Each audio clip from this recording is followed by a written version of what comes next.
நீங்கள் ஷாம்பு போடுறதுனால உங்கள் முடி உதிருதுன்னு நினைக்கிறீங்களா? அப்போனா இந்த டிப்ஸ் உங்களுக்கு தான். வாங்க அது என்னன்னு பார்க்கலாம். ஒரு பாத்திரத்தை எடுத்துக்கோங்க.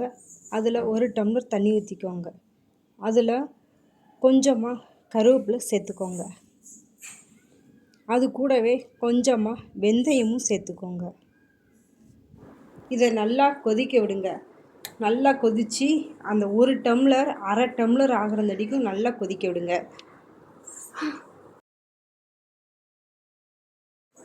இது இப்போ நல்லா கொதிச்சிருச்சு.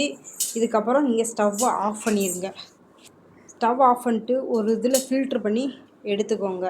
இந்த ஃபில்ட்ரு பண்ண தண்ணியை எப்படி நம்ம யூஸ் பண்ணணும்னா, நீங்கள் எப்பப்போலாம் தலை குளிக்க போகிறீங்களோ அப்பப்போலாம் இதை ப்ரிப்பேர் பண்ணி இதில் கொஞ்சமாக ஷாம்பு கலந்து, நீங்கள் எந்த ஷாம்பு யூஸ் பண்ணாலும் பரவாயில்ல, அதை கொஞ்சமாக கலந்து ஹேர் வாஷ் பண்ணி வந்தாலே போதும். உங்கள் முடி உதிர்வு கொஞ்சம் கொஞ்சமாக ஸ்டாப் ஆயிருங்க.